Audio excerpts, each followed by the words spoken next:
どうも、時丸です。今日は、物よりも技術。何か物を買うときに一つの基準にしていることについてちょっと話していきたいと思います。ちょっと雑談でいろんな話がちょっと飛び飛びになるかもしれないんですけど、聞いてください。冗談半分だと思って聞いてください。で、昨日山に行ってきたんですよ、久々に。神奈川県の大山っていうところです。で、土日に山に入ることほとんど僕もないんですけど、久々にね、3人パーティーで行ってきて、で、むちゃくちゃ混んでましたね。やっぱ3連休中日だっていうところもあって、すごく混んでた。もう大渋滞。渋滞でずっとこう登っていく感じで。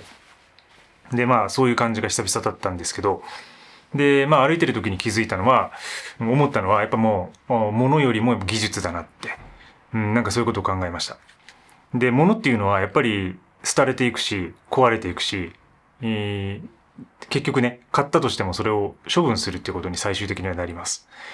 でも技術は、自分が培ったその技術とか経験、スキルっていうのは、年を取ればというか、年月を積めば積むほど価値が高まっていくと思うんですよ。増していくっていう感じ。そういうイメージがあります。でももちろん、廃れていく技術っていうのもあって、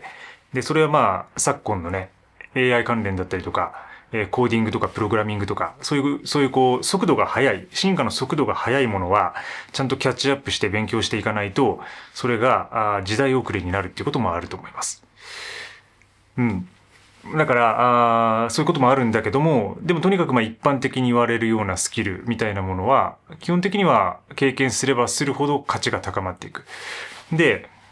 だからやっぱこう技術っていうのは、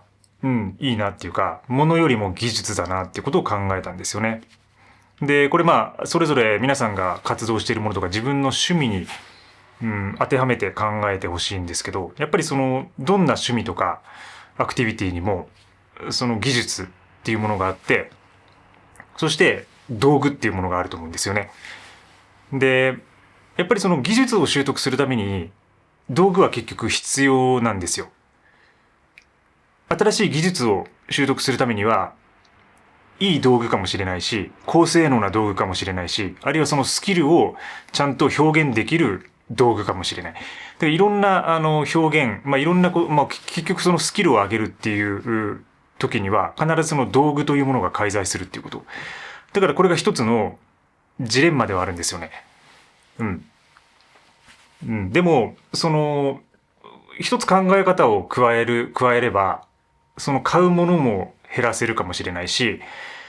買うものに対する見極めみたいなものも上手になるんじゃないかなってことを考えていて。で、その考え方というのは、そのものを買うときに、そのものが自分のスキルを上げてくれるかっていう。そういうところを一つ僕は基準にしています。基準にしているなって歩きながら思いました。で、例えばね、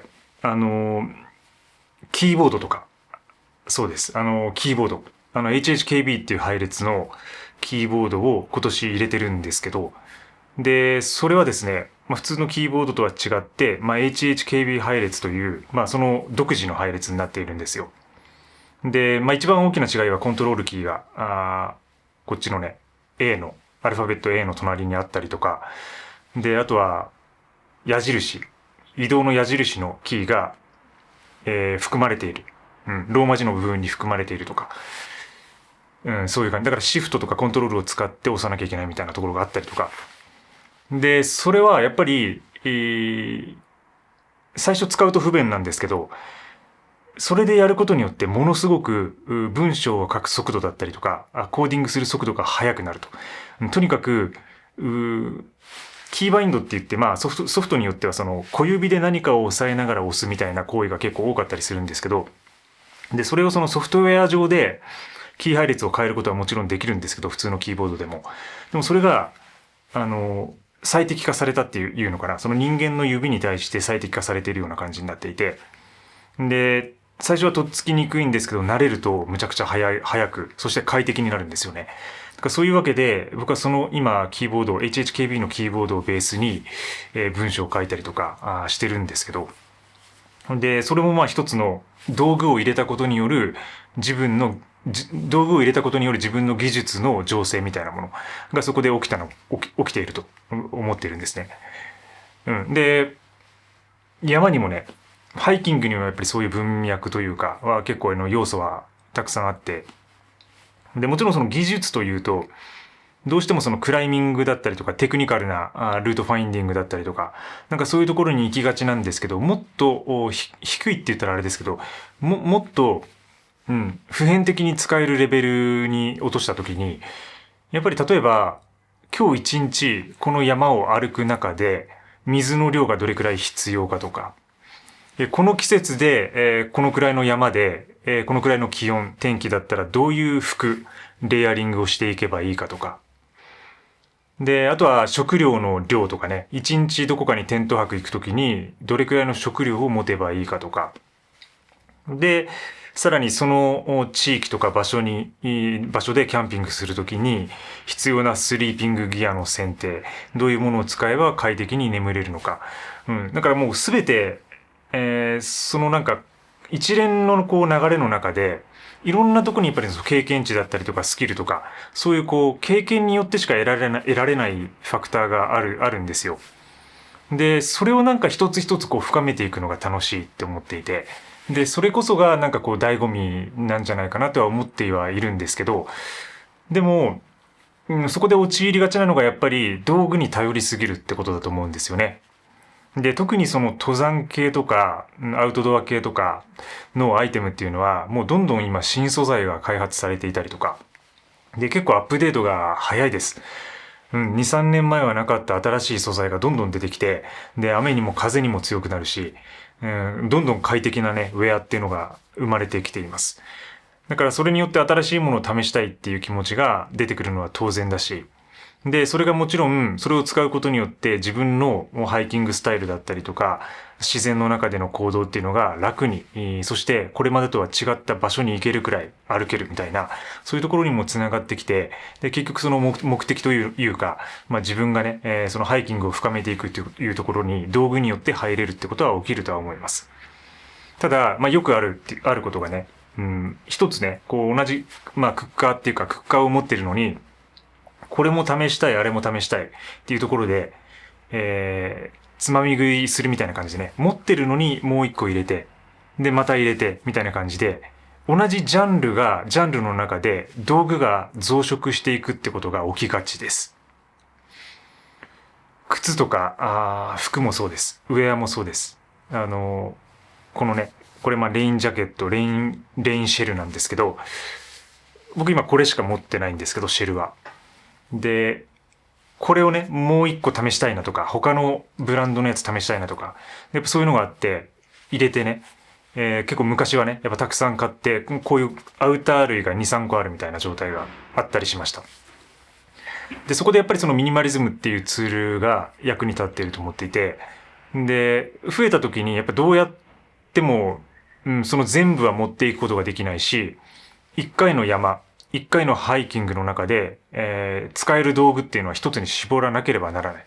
それはやっぱり重くなるからですね。アウターを4つ持ってるからって言って、それを4つ持ってって試すってことほとんどないと思います。メーカーとかね、開発の人とか、そのテキスタイルの人とかね、その研究者とかは、もしかしたらそのたくさん持ってって、で、同じ条件で全てのウェアを試すってことはやってるとは思いますけど、ただ、その一般のね、一般の、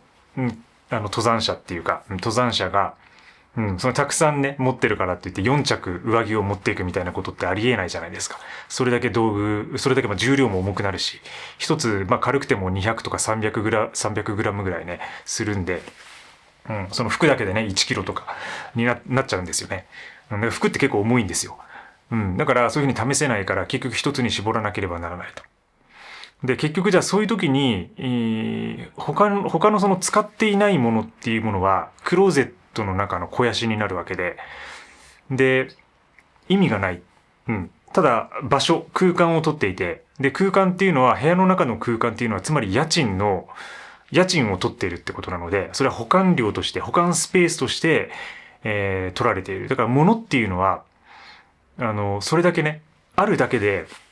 部屋のこう家賃を奪ってるっていうそういう感覚なんですよね。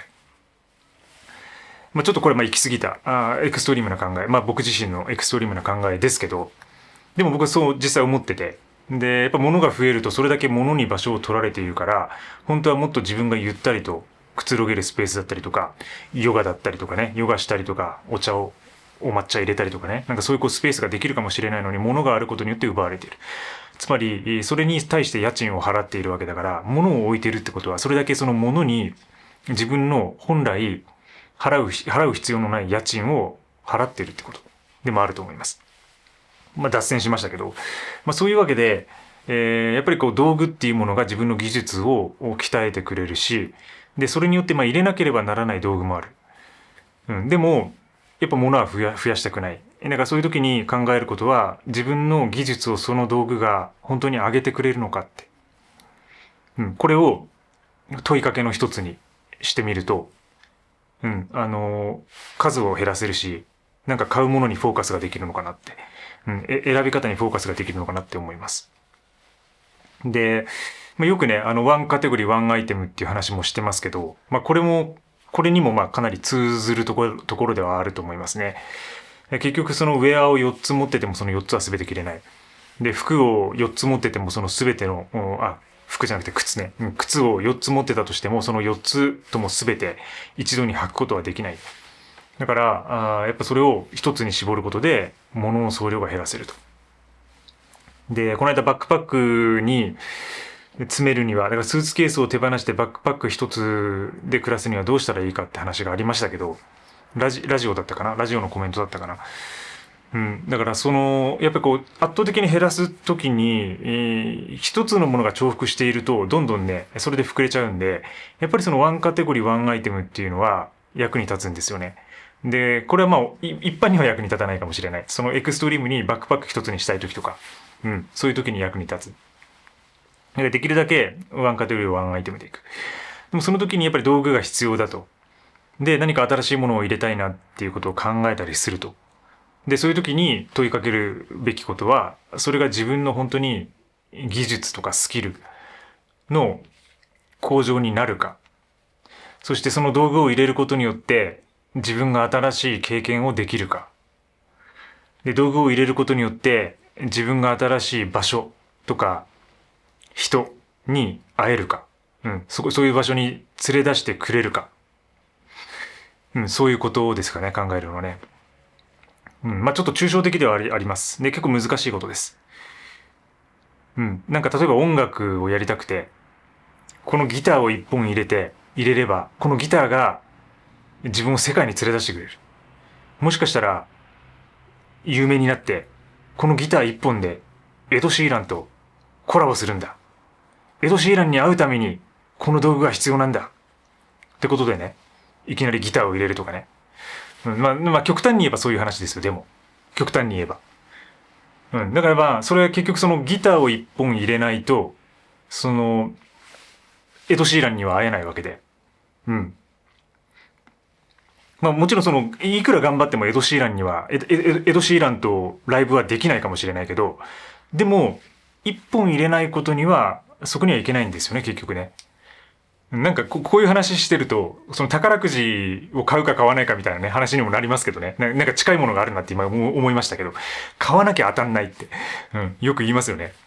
宝くじはギャンブルなんで、その効率考えると全然良くないことなんですけど、なんかそれにちょっと近いところはでもあるかもしれない。今、超拡大解釈で誇張して考えたときに、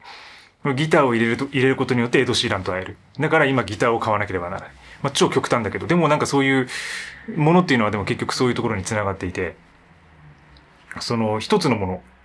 の、ささやかなものは、でもささやかなものでも結局そうなんですよね。なんかキッチンツール一つ取ったとしても、それがすごく便利になるものであるかもしれないし、それを入れることによってしかできない料理とかがあるかもしれないし、それはなんかミキサーみたいなものかもしれないね。それがないと作れないスイーツとかがあるかもしれないし、それを入れなければっていうね。だからそういう状況はたくさんあると思います。だからピアノの練習とかに関してもちょっとまた楽器の話に戻るんですけど、そうで、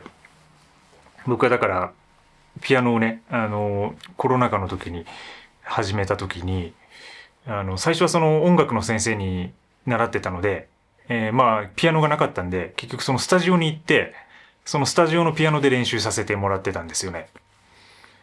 でもその毎日行けるわけじゃないじゃないですか。で結構離れてるし、まあ、遠いしでスタジオ代、まあ、先生のレッスン代もかかるしでそうなった時にじゃあもうピアノ買っちゃえって思ったんですよね。そういう判断をしたんですよ。だからそれはそれを入れることによってその技術自分の技術が上がるっていう確信があったしで家に置いておくことによって毎日練習することになるからもう向上するのも早い上達するのも早いっていうそういう判断をして入れました。でまあぐるぐる回ってねまた結局そのミディキーボードとかを何度も買い直したりその後にしてるんですけどでもまあそういうふうにやっぱりなんかこう何かをやりたいって思った時に必ず道具っていうのは必要になる。でもその道具っていうものをまず重複させない。うん。一個買ってそれでいけるんだったらそれでいく。でもそこで思考停止にならないことも大事で。で、それはさっき話した登山とかの文脈で言えることで、どんどん新しい素材だったりとかが開発されてくるので、それを試してみるっていうことも大事。だから同じものを使い続けていて、で、それで自分の技術が最高なんだっていう勘違いをしないっていうこと。向上できる。どんな状況だともまだまだ向上できる。で、そのためには思考を停止しない。でもだからといって、闇雲にいろんなものに手を出さない。いろんなものを買わない。まずは今自分が使っている道具をもう一度再評価して、それがじゃあ何のために今使っているのか、どういう効果があるのか、自分のスキルのどういうところを向上させるのに役立っているのか、じゃあ次何か入れることによってまた新しい技術が身につくのか、新しい場所に行けるのか、新しい人に会える可能性があるのか、そういうところを自分のそれぞれの今の活動とか趣味で一度考えてみてはいかがでしょうか。まあでもまあ見てくださってる方はもうねそういうことは考えてる方々多いと思いますけど、まあ今日はちょっとまとまり悪かったですけど、まあそんな話でした。いつも最後までご視聴いただきありがとうございます。深掘り記事はニュースレターで書いてますので概要欄よりチェックしてみてください。また次回の動画でお会いしましょう。バイバイ。